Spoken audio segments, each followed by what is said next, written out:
I want to welcome you to worship this evening as we gather together in the sanctuary and online through Facebook Live and Zoom. We're grateful for this opportunity to gather together as we gather for worship on this Good Friday. Tonight we celebrate with the Tenebrae service. It's a service of scripture readings and music. So tonight we gather with more of a somber tone as we remember the crucifixion of Jesus. As we move through our readings, after each reading, a candle will be extinguished and we will sing a song or hear music. Tenebrae means darkness or shadows, and so that movement into darkness as Jesus' life is extinguished is the movement of our worship service this evening. We join together in singing.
The first reading is from John 18, verses 12 through 27. So the soldiers, their officer, and the Jewish police arrested Jesus and bound him. First they took him to Annas, who was the father-in-law of Caiaphas, the high priest for the year. Caiaphas was the one who advised the Jews that it was better to have one person die for the people. Simon Peter and another disciple followed Jesus. Since the disciple was known to the high priest, he went with Jesus into the courtyard of the high priest, but Peter was standing outside at the gate. So another disciple, who was known to the high priest, went out, spoke to the woman who guarded the gate, and brought Peter in. The woman said to Peter, "You are not also one of this man's disciples, are you?" He said, "I am not." Now the slaves and the police had made a charcoal fire because it was cold, and they were standing round it, warming themselves. Peter was also standing with them and warming himself. Then the high priest questioned Jesus about his disciples and about his teachings. Jesus answered, "I have spoken openly to the world. I have always taught in synagogues and in the temple where the Jews come together. I have said nothing in secret. Why do you ask me? Ask those who heard what I said to them. They know what I said." When he had said this, one of the police standing nearby struck Jesus on the face, saying, "Is that how you answer the high priest?" Jesus answered, "If I have spoken wrongly, testify to the wrong. But if I have spoken rightly, why do you strike me?" Then Annas sent him bound to Caiaphas, the high priest. Now Simon Peter was standing and warming himself. They asked him, "You are not one of the disciples, are you?" He denied it and said, "I am not." One of the slaves of the high priest, a relative of a man whose ear Peter had cut out, said, "Did I not see you in the garden with him?" Again, Peter denied it, and at that moment, the cock crowed.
The second reading is from John 18, starting at the 28th verse. Then they took Jesus from Caiaphas to Pilate's headquarters. It was early in the morning. They themselves did not enter the headquarters so as to avoid ritual defilement and to be able to eat the Passover. So Pilate went out to them and said, "What accusations do you bring against this man?" They answered, "If this man were not a criminal, we would not have handed him over to you." Pilate said to them, "Take him yourself and judge him according to your law." The Jews replied, "We are not permitted to put anyone to death." This was to fulfill what Jesus had said when he indicated the kind of death he was to die. Then Pilate entered the headquarters again, summoned Jesus, and asked him, "Are you the king of the Jews?" Jesus answered, "Do you ask this on your own, or did others tell you about me?" Pilate replied, "I am not a Jew, am I? Your own nation and the chief priests have handed you over to me. What have you done?" Jesus answered, "My kingdom is not from this world. If my kingdom were from this world, my followers would be fighting to keep me from being handed over to the Jews. But as it is, my kingdom is not from here." Pilate asked him, "So you are a king?" Jesus answered, "You say that I am a king. For this I was born, and for this I came into the world, to testify the truth. Everyone who belongs to the truth listens to my voice." Pilate asked him, "What is truth?"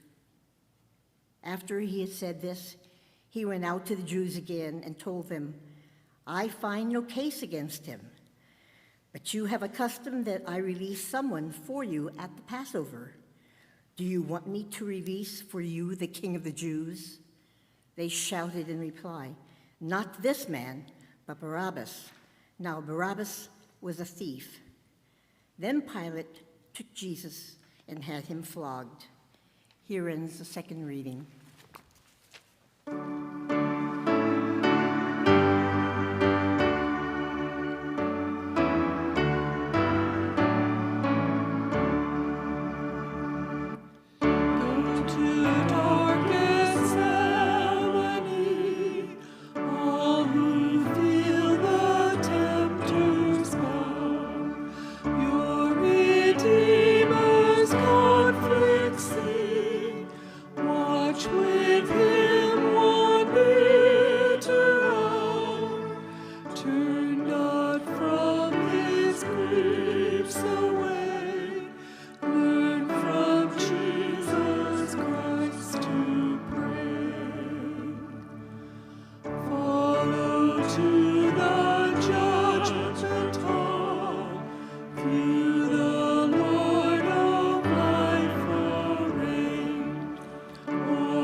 We continue reading from the Gospel of John in the 19th chapter.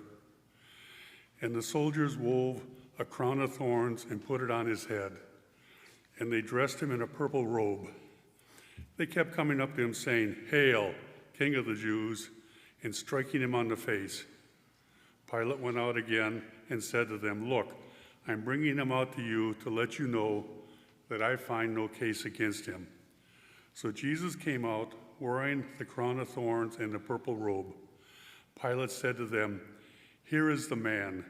When the chief priests and the police saw him, they shouted, 'Crucify him! Crucify him!'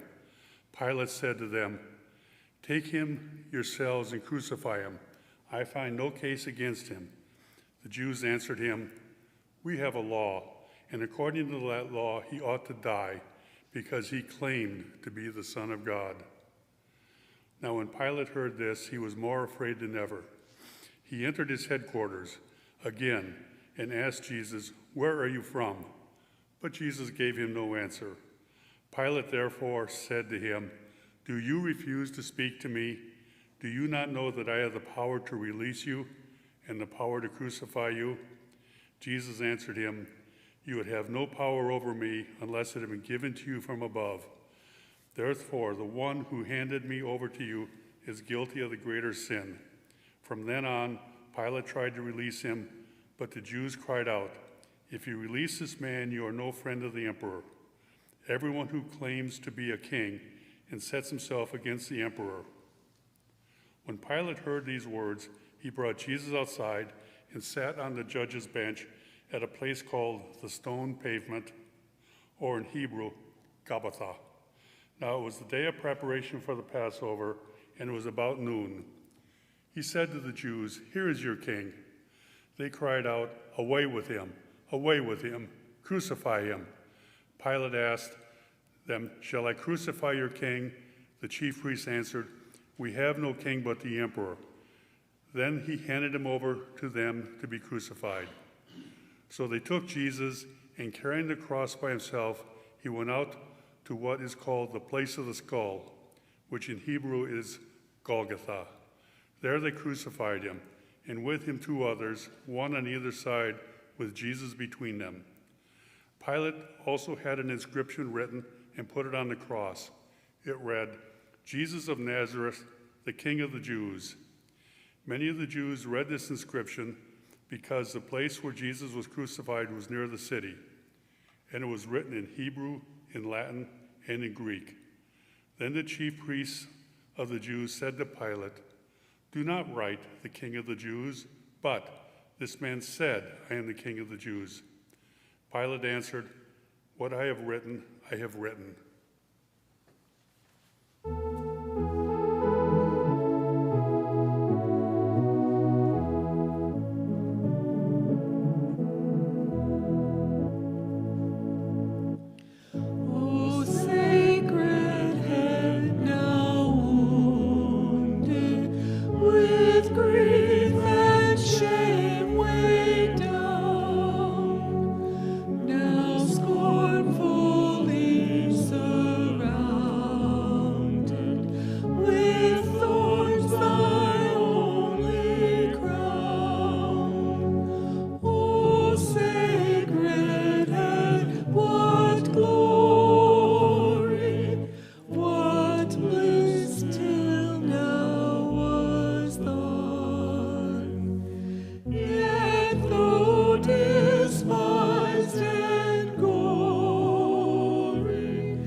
We continue reading in the 19th chapter of John. When the soldiers had crucified Jesus, they took his clothes and divided them in 4 parts, one for each soldier. They also took his tunic. Now the tunic was seamless, woven in one piece from the top. So they said to one another, "Let us not tear it, but cast lots for it to see who will get it." This was to fulfill what the scripture says, "They divided my clothes among themselves, and for my clothing they cast lots." And that is what the soldiers did. Meanwhile, standing near the cross of Jesus were his mother and his mother's sister Mary, the wife of Clopas, and Mary Magdalene. When Jesus saw his mother and the disciple whom he loved standing there, he said to his mother, "Woman, here is your son." Then he said to the disciple, "Here is your mother." And from that hour the disciple took her into his own home. After this, when Jesus knew that all was now finished, he said, in order to fulfill the scriptures, "I am thirsty." A jar of sour wine was standing there. So they put a sponge full of the wine on a branch of hyssop and held it to his mouth. When Jesus had received the wine, he said, "It is finished." Then he bowed his head and gave up his spirit. This is the word of the Lord.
Since it was the day of the preparation, the Jews did not want the bodies left on the cross during the Sabbath, especially because the Sabbath was a day of great solemnity.